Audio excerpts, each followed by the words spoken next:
Okay everyone, welcome to my magical fun house.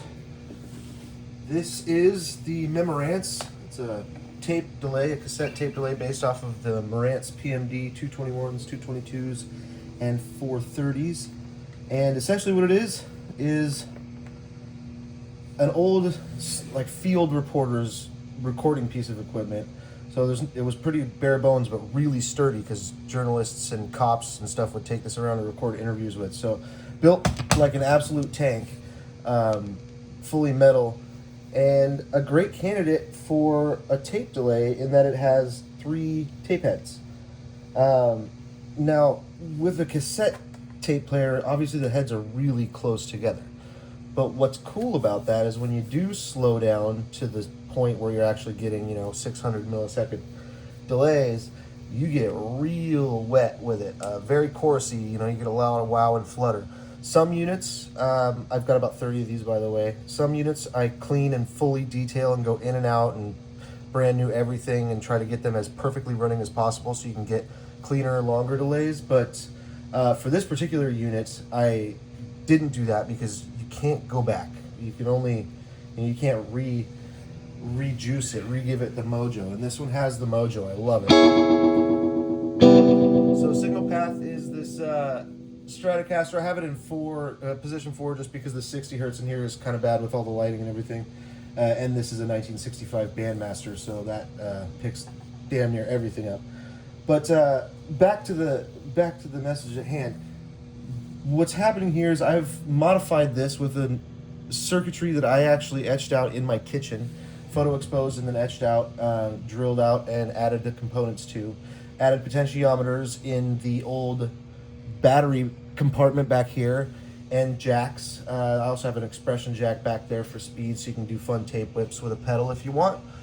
And essentially, the 5 added properties are an op amp, little drive right here. I've got a high pass filter, your repeats knob, which is just your feedback. Then we've got speed, that's your fun knob, and mix, full wet and dry, and between 10 and 2, you get a nice little ducking feature.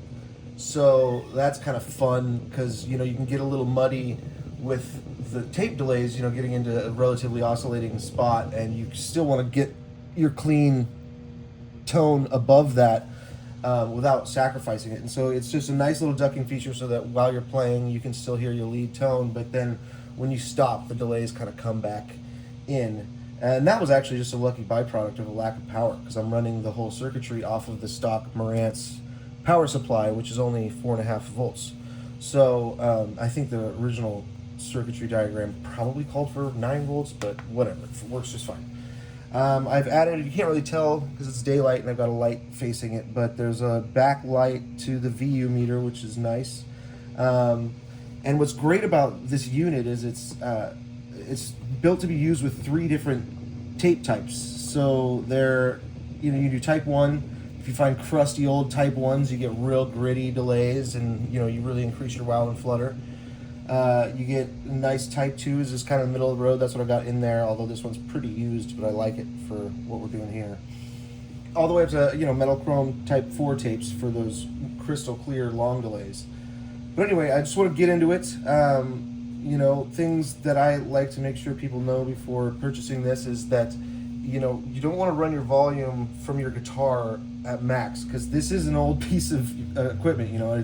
It's you're running through the Marantz initially, and it has circuitry kind of like the old Tascams, like the 82, like the M208s and the M30s and such, but you can overdrive it. Now, it does have an onboard limiter, which is very handy, but it can only do so much if you're really getting after it.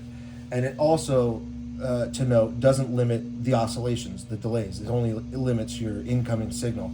So it can help, but you can, start overdriving the Marantz, which isn't a beautiful overdrive. The op amp that I've added that works wonderfully. So what I do is I tone my volume way down, usually even maybe 5 or so, compensate with my onboard drive here, and then if you got a volume up on your amp a little bit, you go for it. But so anyway, let's just get into some play demos. Sorry if my cell phone kind of picks up on signal. Like I said, everything gets picked up by this Bandmaster, so you may hear that, you know, old school incoming phone call sound. I'm gonna try to only play random stuff so I don't get demonetized, or well, not monetized, but copyright claims to get the video taken down.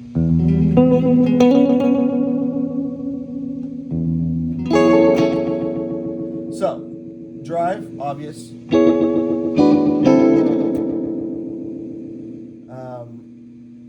High pass filter, extremely valuable. Always have this up to a certain point because low oscillations, I'll just give you an example here. You can oscillate their tape hiss.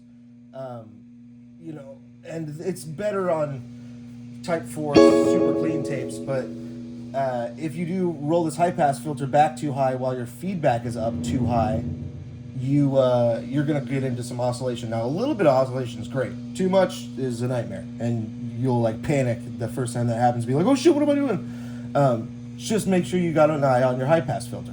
It is there, and it is extremely valuable. Next is your feedback. Now, I use these hand in hand.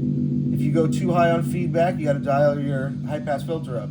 If you're real low on feedback, you can dial it back a little bit and maintain some of those highs. But you start getting into dreamy oscillation land. Now mix, full dry.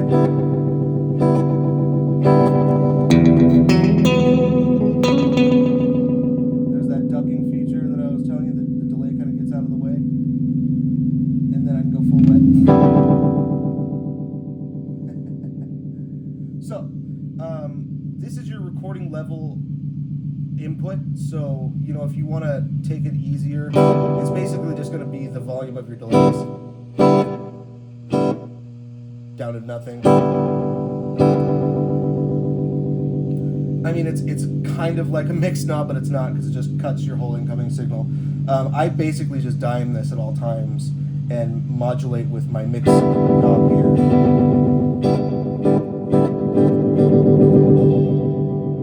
So let's do the fun stuff.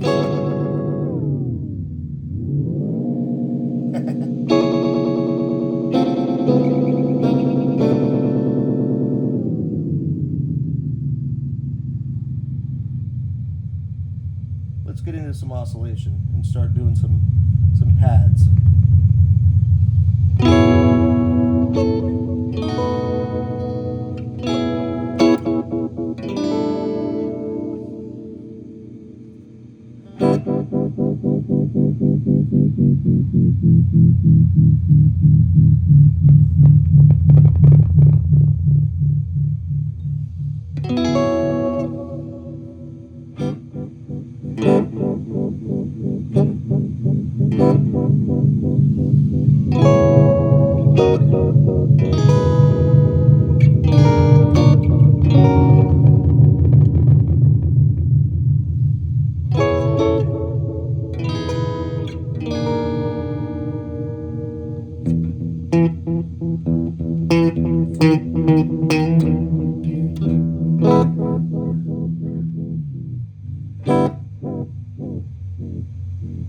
Now you can get really wavy.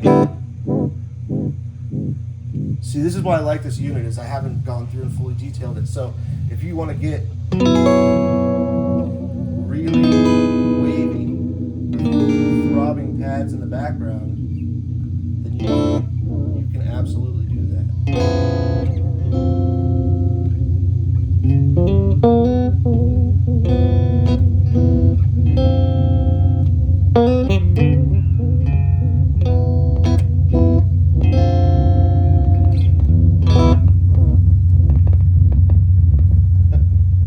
So it gets so loud that you start to distort my amp.